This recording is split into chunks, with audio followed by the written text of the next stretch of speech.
Halo pemirsa, senang sekali saya Prima Irfantari dapat kembali hadir menemani aktivitas Anda hari ini dalam acara Bincang Sehat bersama IDI. Pemirsa, seperti biasa pada hari ini saya tidak sendirian, sudah hadir di studio Jember 1 TV narasumber yang nantinya akan memberikan pemahaman kepada kita semua terkait berbagai macam penyakit yang terjadi pada manusia pada umumnya. Langsung saja, beliau adalah Dr. Muhammad Hisyam Rifki. Kita sapa terlebih dahulu pemirsa. Assalamualaikum dokter, bagaimana kabarnya? Waalaikumsalam, alhamdulillah baik Mbak. Baik ya dokter ya, Selamat datang di studio Jember 1 TV dokter. Ini gimana dokter, kesibukan masih padat dok di masa pandemi ini? Masih Mbak, masih padat. Cuma alhamdulillah sekarang sudah kasus penyakit terutama yang berkaitan dengan pandemi ini sudah lumayan menurun dan mudah-mudahan tidak terjadi peningkatan lagi seperti yang dikabarkan di beberapa media. Iya, amin dokter. Nah, kalau untuk penyakit yang saat ini masih sering terjadi, penyakit apa dokter? Untuk saat-saat ini ya mungkin yang akan mengalami peningkatan karena sekarang di musim pancaroba seperti ini, di musim penghujan ini berkaitan dengan penyakit demam berdarah. Penyakit demam berdarah, ini tepat sekali dengan tema kita ya dokter ya, pada Bincang Sehat bersama IDI kali ini. Ya pemirsa, tema kita pada hari ini adalah demam berdarah dan seperti yang kita tahu penyakit ini sudah sangat familiar sekali kita dengar, di mana penyakit ini merupakan penyakit menular yang berasal dari gigitan nyamuk Aedes aegypti. Nah penyakit ini disebabkan juga oleh salah satu dari 4 macam virus dengue. Untuk selanjutnya langsung saja dijelaskan oleh Dr. Hisyam. Monggo dokter. Baik Mbak, pemirsa Jember 1 TV, seperti yang kita ketahui bahwa demam berdarah ini merupakan suatu penyakit yang mungkin sudah kita tahu ya, bahwa penyakit ini merupakan penyakit menular yang ditularkan oleh nyamuk Aedes aegypti. Penyebabnya sendiri itu sebenarnya merupakan virus dengue. Jadi bukan karena digigit nyamuk itu penularnya itu adalah nyamuk Aedes itu, tapi nyamuk ini hanya sebagai pembawa dari virus itu untuk menginfeksi kepada manusia melalui gigitan nyamuk Aedes aegypti ini. Jadi sebenarnya proses daripada penyakit demam berdarah ini yang kita sering sebutkan itu patofisiologinya.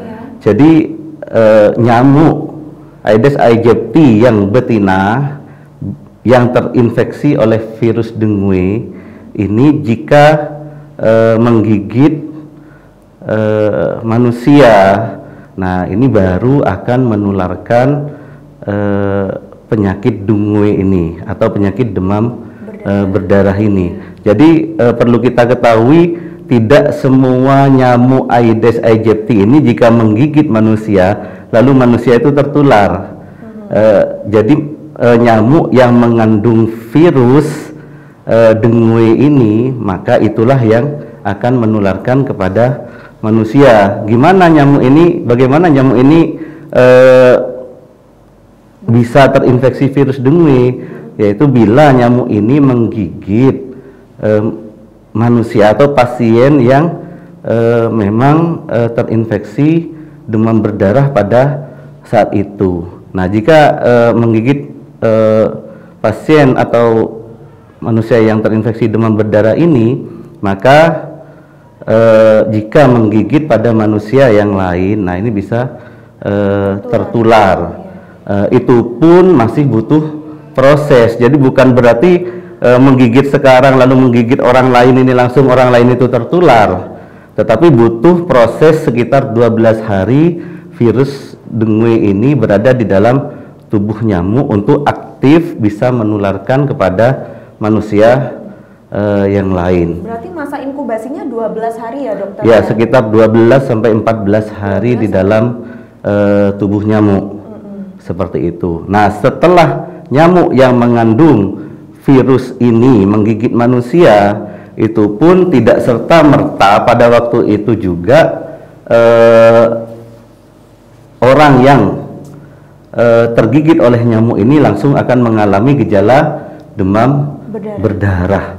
Butuh waktu 2-7 hari di dalam tubuh dari waktu gigitan untuk baru akan menimbulkan gejala pada orang yang tergigit. Nah, ini yang disebut dengan fase viremia di dalam tubuh manusia, di mana virus itu ada di dalam darah. Nah, di dalam waktu 2-7 hari ini baru akan terjadi respon imun atau perlawanan tubuh terhadap virus yang ada di dalam darah tersebut. Nah, di situ makanya setelah itu mungkin akan ada tanda-tanda demam. Yang perlu kita ketahui di dalam infeksi demam berdarah ini ada 3 fase di dalam perjalanan infeksinya ini, Mbak. Jadi yang pertama itu fase demam. Fase demam. Ya. Jadi fase demam ini berlangsung 2-5 hari. Nah, pada saat ini akan muncul gejala berupa demam yang tinggi, bahkan bisa lebih dari 40, bisa mencapai 40 derajat Celcius. Fase-fase tersebut juga masuk dalam gejala seseorang ketika terinfeksi atau mungkin terjangkit penyakit demam berdarah, seperti itu, dokter? Iya, benar. Untuk fase yang pertama tadi demam tinggi ya, Dok? Demam tinggi. Nah, di fase demam ini juga bisa timbul gejala yang lainnya, berupa nyeri otot, nyeri persendian seluruh tubuh. Bahkan yang khas dalam infeksi demam berdarah ini adanya nyeri di belakang bola mata. Seperti itu. Ditambah lagi dengan gejala-gejala pencernaan, di mana nafsu makan menurun dan akhirnya timbul gejala mual dan muntah. Itu di fase pertama ya, Di fase pertama. Seperti itu. Nah, ini jika tidak teratasi dengan baik, maka akan terjadi suatu keadaan dehidrasi, di mana pasien mengalami kekurangan cairan dan lemas. Seperti itu. Di fase kedua ini terjadi disebut dengan fase kritis. Fase kritis ini di mana pada fase ini pasien ini sudah tidak ada keluhan, gejalanya membaik, bahkan seperti orang sehat pada umumnya ya, Dok. Tapi di sini yang sering menjebak, kebanyakan pasien-pasien sudah merasa sehat, akhirnya beraktivitas biasa, atau mungkin yang dirawat inap malah minta untuk dipulangkan. Nah, padahal di fase-fase ini yang sangat berbahaya, karena di sini terjadi penurunan trombosit yang sangat cepat dan terjadi penurunan perembesan darah, perembesan plasma darah ya. Nah, di sini bisa terjadi keadaan-keadaan yang membahayakan. Salah satunya adalah perdarahan. Perdarahan yang seperti apa itu, Dok? Kita bisa tergantung lokasi pendarahannya. Jika pada hidung, maka bisa terjadi mimisan, perdarahan gusi. Kalau pada pencernaan bisa muntah darah. Dan jika terus berlanjut, maka ini bisa terjadi jatuh pada kondisi shock. Nah, ini yang kita kenal dengan nama Dengue shock syndrome. Keadaan yang sangat parah dan mengancam jiwa pada pasien-pasien demam berdarah. Seperti itu. Biasanya fase kritis ini tidak berlangsung lama. Biasanya antara 24 sampai 38 jam. 1-2 harian ya, Dok? Ya. Setelah itu baru kemudian pasien akan memasuki fase penyembuhan daripada demam berdarah ini. Jadi fase penyembuhan ini di mana trombosit sudah mulai naik kembali. Biasanya pada fase ini juga sering diikuti demam kembali, terjadi demam kembali. Tapi ini sebenarnya tidak ada masalah, karena dengan adanya demam itu nanti perlahan-lahan dalam 2-3 hari trombosit akan kembali normal dan demam sudah teratasi, seperti itu. Yeah. Jadi untuk dalam fase penyembuhan ini biasanya tanda-tanda lainnya adalah pasien keluhannya sudah mulai berkurang. Biasanya yang nafsu makannya menurun, sudah mulai membaik. Keluhan pencernaannya yang mual muntahnya juga berkurang. Nah, seperti itu. Iya.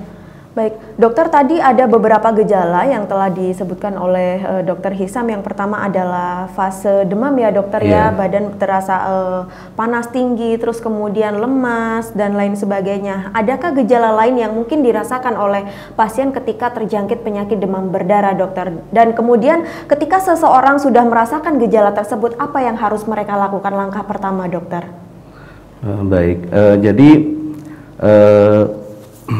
gejala yang umum memang demam yang tinggi bisa sampai 40 derajat. Di samping itu gejala-gejala pencernaan seperti yang saya sebutkan, bahkan gejala nyeri otot, nyeri sendi dan nyeri tulang itu seringkali ditemukan pada fase awal. Nah, pada fase lanjutannya ada tanda-tanda pendarahan seperti itu. Nah, di sini yang harus diwaspadai adalah pada fase awal ini harus ada beberapa gejala yang harus diperhatikan oleh pasien atau keluarganya. Ada gejala-gejala yang kita sebut sebagai warning sign, jadi tanda-tanda yang harus benar-benar diawasi. Yang berbahaya. Jadi antara lain adalah muntah yang berlebihan. Muntah yang berlebihan itu seperti apa dokter?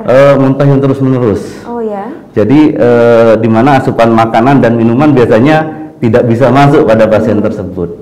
Jadi akhirnya pasien jika tidak segera mendapatkan pertolongan akan terjadi keadaan dehidrasi. Selain itu, sebentar dokter, apakah muntah itu juga disertai dengan berak atau mungkin muntaber yang bahasa orang mudah dipahami dokter? Beda ya Mbak ya. Jadi pada demam berdarah yang sering adalah gejala mual dan muntah saja. Memang ada beberapa yang juga disertai dengan diare, tapi yang sering mual dan muntah. Ditambah dengan gejala yang kedua yang menjadi tanda yang berbahaya adalah nyeri perut yang berlebihan, seperti itu. Ditambah dengan tanda-tanda pendarahan, apakah itu mimisan atau gusi berdarah atau buang air besar bercampur darah. Ditambah lagi dengan tanda-tanda shock, di mana tanda-tanda shock ini bisa dilihat dengan frekuensi buang air kecil yang kurang. Normalnya itu setiap 4 sampai 6 jam sekali. Nah, ini jika frekuensinya lebih jarang dan jumlah dari air kencingnya itu sedikit, nah ini sudah masuk tanda-tanda dehidrasi yang mengkhawatirkan berlanjut ke arah shock. Jadi jika ada tanda-tanda yang berbahaya ini minimal 2, maka ini harus segera dilakukan pemeriksaan rawat inap. Iya. Nah, kemudian itu yang pertama, mereka ketika sudah mengalami gejala-gejala tersebut berarti langsung memeriksakan diri ke puskesmas atau mungkin langsung ke dokter rumah sakit gitu ya dok? Sebaiknya seperti itu. Jadi jika sudah ada tanda-tanda awal seperti yang saya sebutkan tadi, sebaiknya segera melakukan pemeriksaan ke dokter atau fasilitas kesehatan terdekat untuk dilakukan pemeriksaan lebih lanjut. Karena untuk mendiagnosis demam berdarah ini tidak hanya berdasarkan adanya keluhan, tapi harus dipastikan dengan pemeriksaan laboratorium darah. Iya. Selain itu pemeriksaan apa yang dilakukan nantinya dokter? Kita jawab setelah jeda pariwara berikut ya dok. Pemirsa jangan kemana-mana karena setelah jeda pariwara berikut kami akan segera kembali.